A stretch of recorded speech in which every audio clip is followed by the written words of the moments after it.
Hello, everyone. Welcome to another edition of 15 Minutes Deep. It's always such a good time and a good time in the Word. I'm always looking forward to the words that we have. And today we're going to let Cayuse is going to present our presenter today. So take it away, Cayuse. All right, all right. Good afternoon, everybody. I won't take up a lot of time. Just want to introduce John Criswell, faithful, consistent, very dependable and reliable, man of God, man of faith. We've been rolling for about 8 years plus. Just a great guy, great student of the word, very disciplined. I'm excited to hear from him. So we'll let him have it. Take it away, John. Okay, Casey, thank you for the kind words. My brother, you've been a great example to me over the years, and I just so appreciate this whole family that you've opened up to me. My word today is it's a Hebrew word, chesed. Now this is it right here for those of you. Can y'all see that? H-E-S-E-D. It's a Hebrew term. 2617. It's a masculine noun, and it's one of Jehovah's chief attributes. God's loving kindness, or chesed, is offered to his people who need redemption from sin, enemies, and redemption from troubles. Indeed, chesed is one of the most important words in the Old Testament and is often translated in the King James Version as loving kindness or mercy. Now, I prefer the ESV translation, which is steadfast love.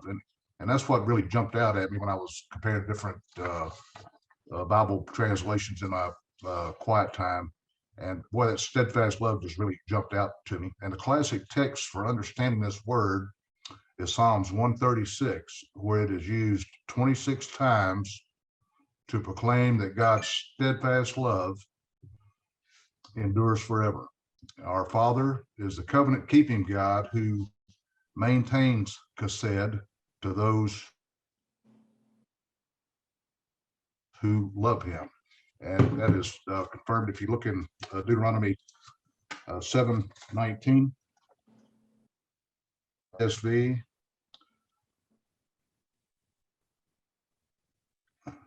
Let's see, Deuteronomy 7:9, I'm sorry.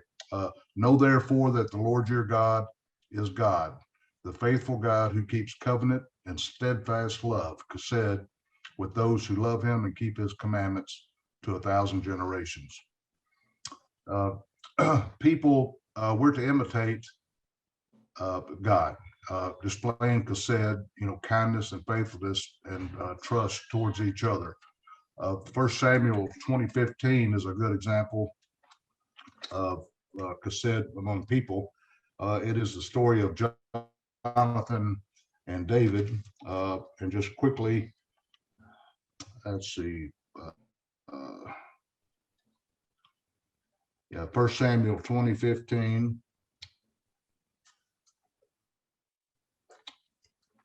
Jonathan says, and do not cut off your steadfast love from my house forever, when the Lord cuts off every one of the enemies of David from the face of the earth. And then if you go over to 2 Samuel 9:1, you can see where this chesed, or this covenant, is carried out, because David said, is there still anyone left of the house of Saul that I may show him kindness, or chesed, Jonathan's sake? I mean, this word, of course, word study is just a lot of fun, but it's just, you get into these and it's amazing. This word has just really opened my eyes to a lot of different verses in the Bible. Chesed often has that flavor that it's not merely love, but it's loyal love. And it's not merely kindness, but it's dependable kindness. And it's not merely affection, but it's affection that has committed itself, And here's the order. Love gives itself in covenant and gladly promises devoted love in that covenant. The covenant partner then will rest in the security of that promise and may appeal to it. And of course, that's, God is our covenant God. Chesed ultimately flows not from a formal covenant promise, but from the very nature of the covenant God, who is rich in chesed and truth. And of course, it says that in Exodus 34:6. And if you recall, that's the story. This is when Moses threw the tablets down. I mean, he was, the Israelites had already gone to worshiping the golden calf. And so in 34:6, Exodus, again, it's the ESV, the Lord says, the Lord passed before him and proclaimed, the Lord, a God merciful and gracious, slow to anger, and of love and faithfulness, keeping steadfast love for thousands, forgiving iniquity and transgression and sin, but who will by no means clear the guilty. We seek chesed today, and we simply fall into the arms of Jesus. I mean, with the promises that he's made.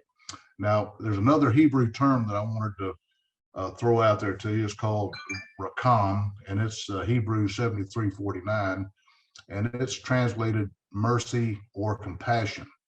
And the English translations do not always distinguish between chesed and rakam, and clearly they are distinct. And I thought that was interesting as I was doing my study. I thought, well, sometimes we can confuse these words, and there is a difference between steadfast love and compassion, which is the term Rakim used. Now, and you can find, I don't want to take up too much time, but there's some John, examples. can I ask you a question? Can I ask you one question? Yes, give me that other word again that is similar to Hesed, and spell Okay, it. it's Do you mind spelling it? Rakam. It's Racham. Okay, thank you. I'll say that again.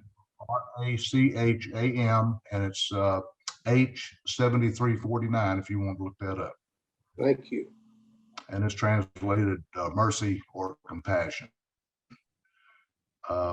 And the proof text on these, if you want to see where these terms are used side by side, you have Psalms 25:6, Jeremiah 16:5, Lamentations 3:22, and they're used. This word is used 48 times. And Well, we lost Mr. John. He may pop back on in a second, but so far this is really good. okay, all right. Well, let me press on here. So those proof texts for Rakam, if you want to look those up, Psalm 25:6, Jeremiah 16:5, Lamentations 3:22, and the word Rakam is used 48 times in 45 verses in the New American Standard Bible. So, and I also wanted to throw this out there: the Septuagint, the LXX, usually translates chesed with the Greek word eleos, E-L-E-O-S, and that's Greek 1656. And that term means covenant loyalty.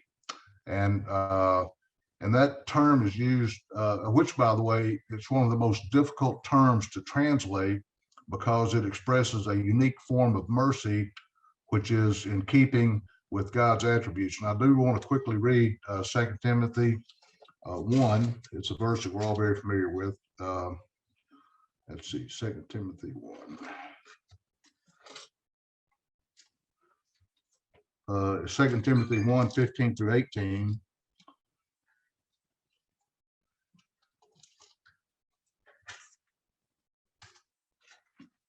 And quickly, you are aware that all of you who are in Asia turned away from me, among whom are Phalanges and Hermogenes. May the Lord grant mercy to the household of Onesiphorus, for he often refreshed me and was not ashamed of my claims. But when he arrived in Rome, he searched for me and earnestly found me. May the Lord grant him to find mercy. Now there's that word eleos, from the Lord on that day. And it's just, again, it's kind of a New Testament, because I was curious, well, if we had chesed in the Old Testament, what do we have in the New Testament? And, that was one of my questions as I was reading the text. And, Casey teaches us, we get into this and we start asking God questions, and he can kind of lead you on to the next answer. So that's the Greek word Elios is how chesed is translated in the New Testament. And I've told you it's the most difficult word to translate. In general, one may identify three basic meanings of chesed, and the three meanings always interact, and they are strength, steadfastness, and love. And I want to just read real quickly a little quote here because it says it better than I could. In general, the three basic meanings of chesed: strength, steadfastness, and love, and any understanding of chesed that fails to suggest all three inevitably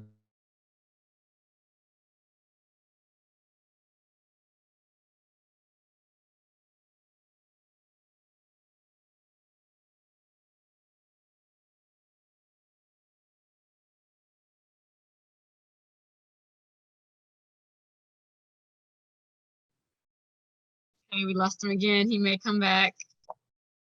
But this is good. I thought I understood compassion and mercy, and makes me want to go deeper, especially with the word Elios, when he said it's the most difficult to understand. I mean, the most difficult to translate. It makes me want to know, well, why? Like, what is it to this word that I don't know? So until he comes back, take away so far. What did y'all take away in your notes? Something that you highlighted? Real quick, can you spell Elios for me? Yes, I have Eleos.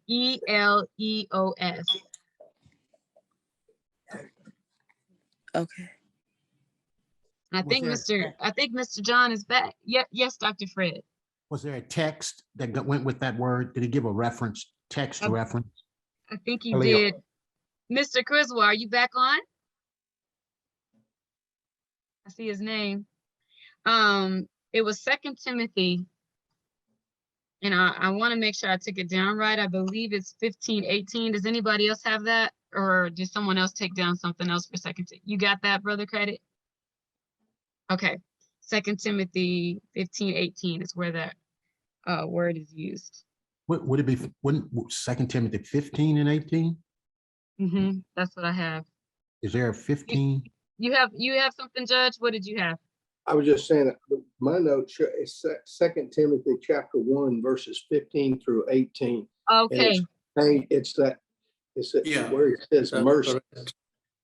Got you. Of course, Onesiphorus, or however you pronounce that name. The beauty of community. I missed the chapter. Can I ask this? Did anybody get, he referred to a psalm in which it was utilized. He said this early on, something like 27 times. What psalm is that? Is that Psalm 136? Yeah. Yes. Psalm 136. Yes, sir. Okay, great. John is muted. Mr. John, you are muted.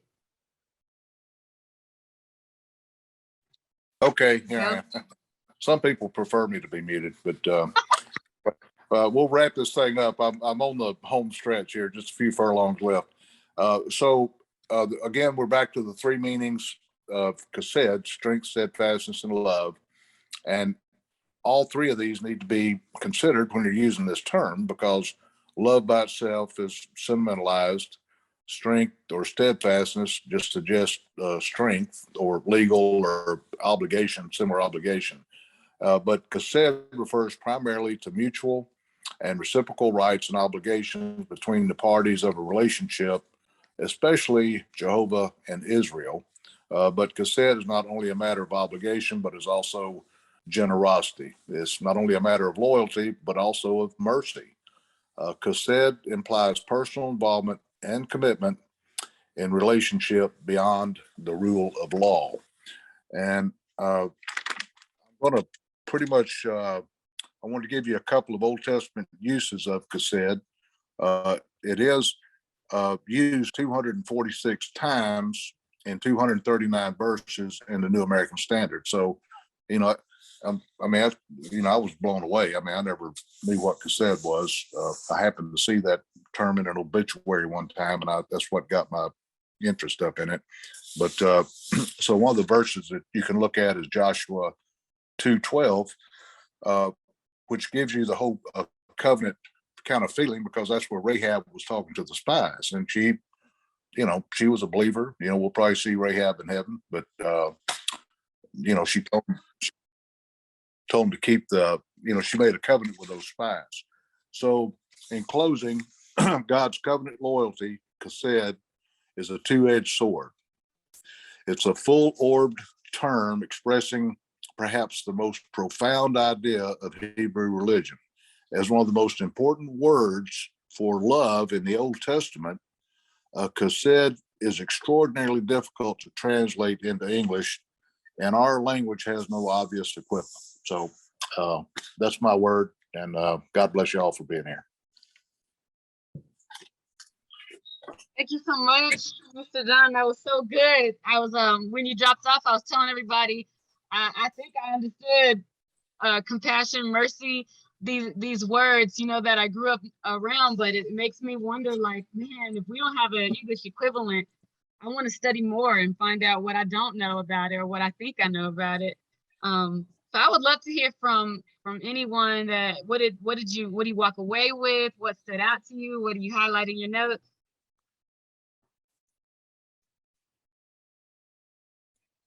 I would like to take away with when he said it's not just love, it's like a loyal love.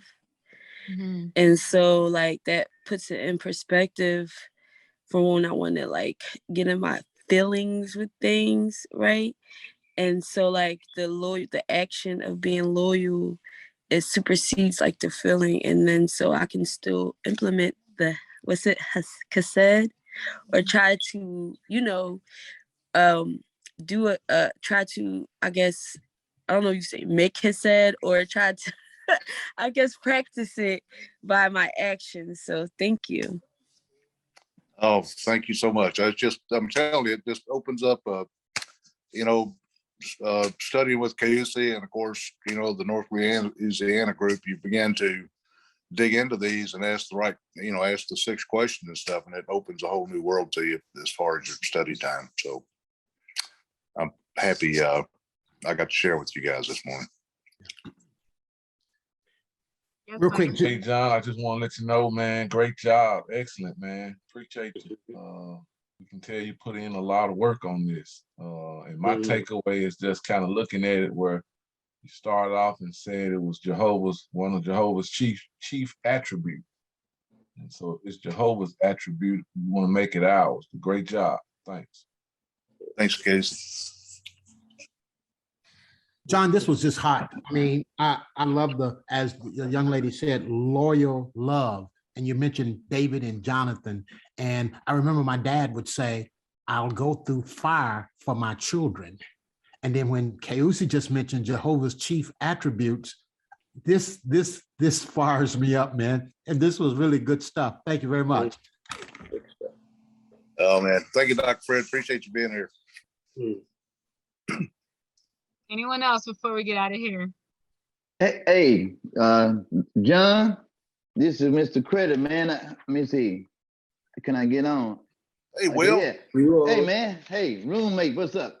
Hey, they man, were talking about you. Okay, let me get quick into the punt. They were talking about you when you was out, but I got your back. Okay, John, you did a great job, man. I appreciate it. You sending us into the new year with that's the knowing the God that we serve, man. I thank you so very much for your time, and I know you put in great effort, man. God bless you. Thanks, Will. I look forward to seeing you again, dude. Same here. We'll stay together again next year. Yes. Mm-hmm. I'm sorry. I know you mentioned 6 questions, and I was wondering what those are called, like how I can Google those 6 questions you mentioned. Yeah, Casey, you want to touch on that? Hey, Zipporah, can we send that to her? Those I sure can. 5, 6 rules and 6 questions. Yes, I can. Time, I know we at the end. Yeah, so I put my email address in the chat box. If you would like those questions that Mr. John was referring to, I'll send those to you. And also, if you would like a copy of any notes, Mr. Criswell, if you'd like to send me your notes so I can send them out to anybody that would like, just send me an email if you're not on the list already. And if you are on the list, you'll get them. So just drop me an email. I'll get that information to you. Hey, I'd like to make a suggestion. Yes, sir. Hey, thanks, John. That was good, man. Well, thanks, Sue. I hope you're feeling better, man. Somebody told me you had the I'm COVID. good. I'm free. I'm rolling. Hey, what I think is maybe KUC, maybe one of our 15-minute deep can be you come on KUC and you walk us through those rules and those questions, and that'd be one of our 15-minute deep sessions. Or we make it 2 sessions. All right, we'll make that happen. That's good. So Zipporah, see if we can get that on the schedule there. Zipporah. I'll do that. And then I'll send out to everybody that will be going through those questions for that 15 minutes deep, so you'll know when it is. I think maybe we take up 2 of them. The first one will be the rules and the other one can be the questions kind of thing. Sounds good. That's great.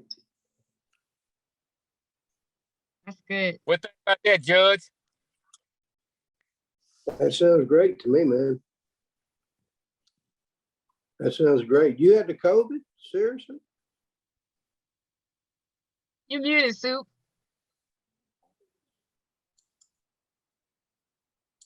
Are you talking? Yeah, Soup? I had that Rona. Man, I hope I get it. I hope I had it. I'm just getting over something. Yeah. Well, it wasn't that bad. It wasn't no more. It wasn't even like a cold. It wasn't much of nothing. Thank the Lord for that. Amen. Amen. I'm the weakest Campbell. I'm the only one in my whole entire clan that got it. So I'm the weakest one in the whole family. Hey, Zipporah, I'll get these notes where you can read them and I'll email them to you. All right. Thank you so much. You did an awesome job. It was touching. I appreciate it. And thank y'all for coming on. And for those of you that sharing your takeaways, we appreciate that. This is our last 15 minutes deep of 2021. The next time we see y'all, it'll be next year. So bring a friend to the first 15 minutes deep of the new year. And y'all have an awesome day. John, that was great, buddy. Appreciate it. Hey, Ian. Happy New Year. Happy New Year, everyone. Yeah. Happy New Year. All right. Thank you. Yes, sir.